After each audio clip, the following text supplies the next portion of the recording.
Priorité au direct, en cette journée de passation de pouvoir, le nouveau ministre de la Santé. Votre gentillesse, votre écoute bienveillante et la volonté qui vous anime de prendre les problèmes à bras le corps. La mission Flash que vous m'avez demandé de piloter témoigne de cette volonté d'affronter les problèmes. Sans attendre, je m'engage, Madame, à suivre ce chemin que vous avez tracé. La santé est une préoccupation principale des Français. C'est une priorité pour le président de la République. Les attentes sont fortes, elles sont légitimes. Notre système de, Notre système de santé est capable de faire des choses extraordinaires, comme pendant la pandémie, mais il manque de souplesse, de visibilité. Il n'est plus compris par nos concitoyens, mais aussi par nos soignants. Nous devons en être conscients.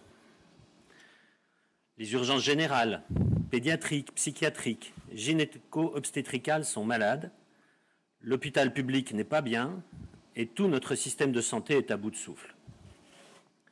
Loin des incantations, des yaka faucons, je compte conduire une rénovation de notre système de santé, aidé par Agnès, centrée sur les besoins de santé des Français, au plus près des différents territoires de la République, dans l'Hexagone, mais aussi dans nos territoires ultramarins.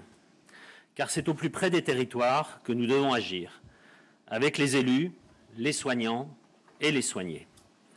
Ce sont les territoires qui vont, grâce aux ARS, se saisir de la boîte à outils que nous devons leur remettre pour s'organiser localement.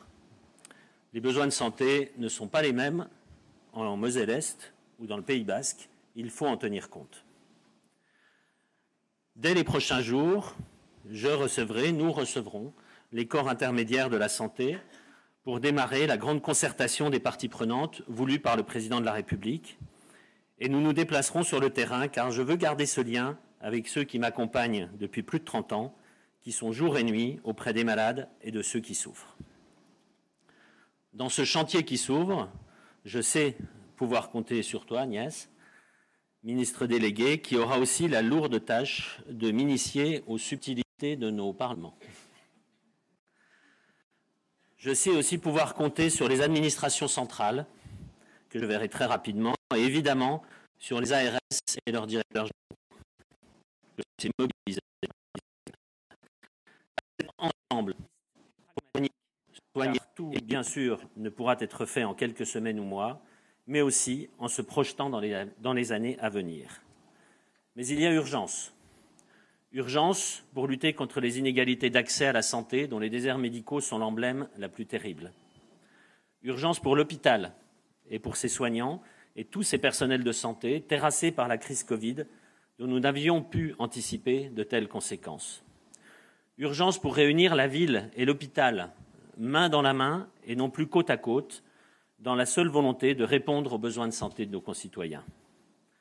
Urgence également pour mettre enfin la prévention au centre de nos préoccupations, dans une conception de santé globale que nous devons aux générations à venir.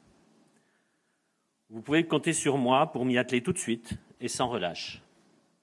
Urgentiste je suis, urgentiste je reste, avec dans mon ADN la volonté de qualifier les problèmes et d'agir rapidement pour les résoudre, en m'appuyant sur vous tous et tous ceux qui travailleront avec nous. Merci à tous.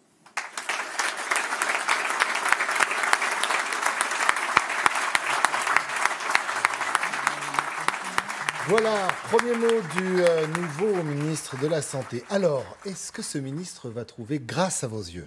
On ne sait pas. Déjà, il est avenant. Il a une tête ronde, rassurante. Bon, il est de compétence.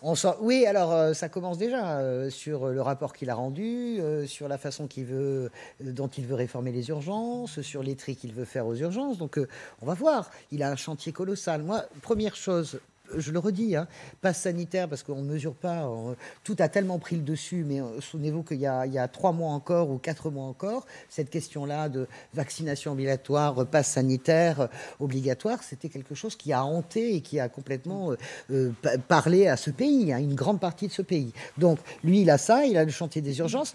a priori, comme ça. Et il connaît bien les urgences. Oui, donc, alors, Oui, mais mais alors, un bémol, d'accord, un oui, bémol, mais Agnès Buzyn connaissait très bien un bémol, l'hôpital. Regardez le si, désastre. si vous voulez bien, je vois à l'instant que pour l'association des médecins urgentistes, la nomination de François Braun est une véritable provocation. Voilà, parce que son rapport est très violent. Oui, il veut mettre des gens extérieurs à l'hôpital pour faire le tri, etc. Fermer certaines urgences. Donc voilà, je vous dis, a priori, il a une bonne tête. On va pas juger sur le faciès, mais ce qu'il porte déjà, lui en tant qu'urgentiste, est déjà très sévèrement critiqué depuis 2 heures déjà. Ce dont il hérite est quand même terrible, parce que le plan Santé 2022 présenté par Agnès Buzyn et Emmanuel Macron, qui était d'ailleurs très bon, c'était en 2018. Donc c'était il y a quasiment 5 ans. Et depuis, on apprend chaque année que les moyens de la santé sont moindres, qu'il y a moins de place à l'hôpital. Est-ce qu'on va passer l'été ? Avant, c'était quand il y avait une grande vague. Maintenant, s'il y a une vaguelette épidémique, on se demande si l'hôpital va tenir. Donc c'est de ça qu'hérite ce nouveau ministre, avec quand même dans l'esprit de l'opinion publique, qu'ont-ils fait ? C'est-à-dire, au début, dire on n'a pas le temps, c'est nouveau, on ne savait pas. Mais là, maintenant, ça fait 5 ans.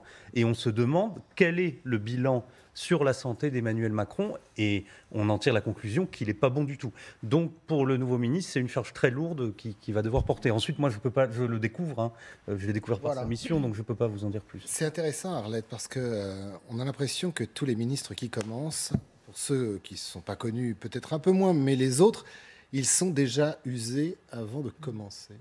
Non, c'est un peu dur, mais je veux dire, c'est vrai qu'il a une tâche particulièrement, effectivement, difficile, parce que ça, c'est le problème. Pas que lui, de façon générale. Non, mais la santé, c'est effectivement, et c'est le problème du second mandat. Parce que comme vous faites le premier mandat, vous pouvez toujours dire ce sont mes prédécesseurs qui n'ont pas su, ceux qui n'ont pas voulu, qui n'ont pas pu ou qui n'ont pas mis assez de moyens. Quand vous êtes un deuxième mandat, là, on regarde le bilan du quinquennat précédent et on note les erreurs ou les décisions qui n'ont pas été prises. Et pour François Braun, c'est vrai que c'est difficile. L'ambition, elle est large. Il dit d'abord, il va organiser, c'est le problème central, aussi la médecine entre la ville et l'hôpital. C'est-à-dire qu'il faut tout réorganiser. Il y a l'hôpital, il y a les urgences, et puis il y a réorganiser tout le système. C'est le sens aussi de ce qu'il a déjà proposé, parce que si on n'organise pas avec la médecine de ville, on est fichu, bien évidemment. Il y a le problème des salaires, il y aura le problème de la réintégration ou non des personnels non vaccinés, comme le demandent certains à l'extrême droite ou à l'extrême gauche, de ceux qui ont refusé de vaccination, on les réintègre ou pas. Il y a beaucoup de sujets. Ça travaille la société. Et alors, quand il a dit concertation avec les corps intermédiaires. Alors ça, corps intermédiaires, c'était quelque chose qui était totalement une expression qui avait disparu du vocabulaire pendant 5 ans. Là, il dit qu'il va discuter avec les corps intermédiaires, ce qui veut dire effectivement, c'est non négligeable qu'il est évidemment ouvert au dialogue et qu'il va le pratiquer, c'est pas mal. Et sur la santé, qui est un des dossiers les plus importants, il est évident que la France est dans une situation de retard absolument catastrophique, que le système se dégrade de jour en jour et qu'effectivement, pendant les 5 premières années du président Macron, ça ne s'est pas amélioré. Donc c'est effectivement, et qu'aujourd'hui la société est travaillée par ça. Elle n'est pas travaillée par ce que dit Françoise. La société a une grande... Non, à une grande majorité. Non, pas du tout. À une grande majorité, la société, elle a approuvé la politique du gouvernement sur la crise Covid. À une grande majorité.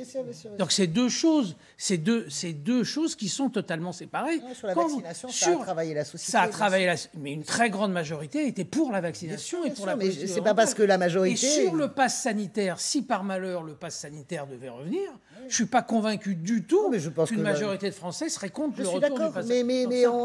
Non, mais je veux dire, un pays, on le gère aussi en tenant compte de tout le monde. La désertification de la santé, le problème dans les services des urgences et autres. Là, il y a unanimité. Non, mais enfin, les Français sont unanimes.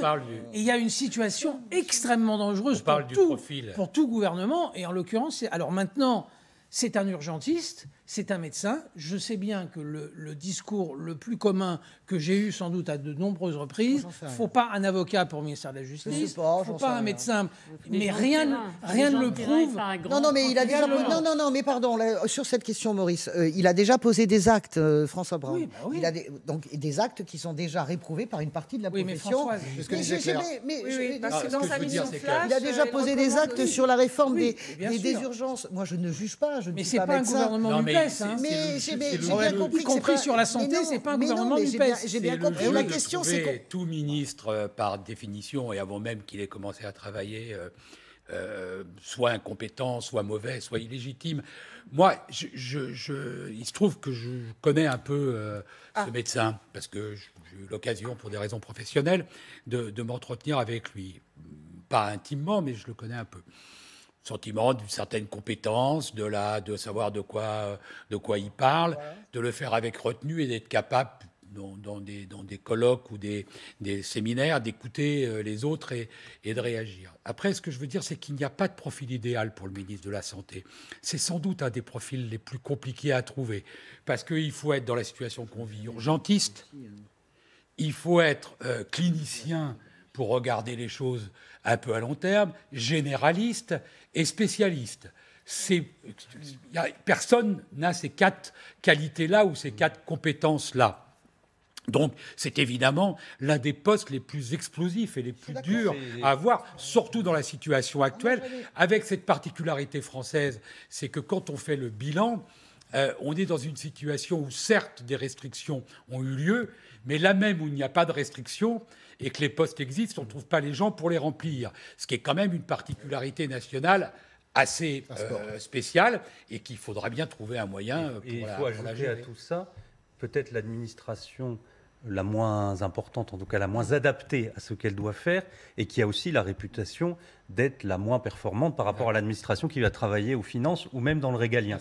Donc il y a cette difficulté-là qui s'ajoute pour M. Brun. Alors je voudrais juste rappelons juste quand même que quand Simone Veil est arrivée à la santé, elle n'avait aucune compétence particulière pour s'occuper de la santé. Elle arrivait du ministère de la Justice, et donc il n'y a aucune règle en réalité qui fonctionne réellement. Oui, bien sûr.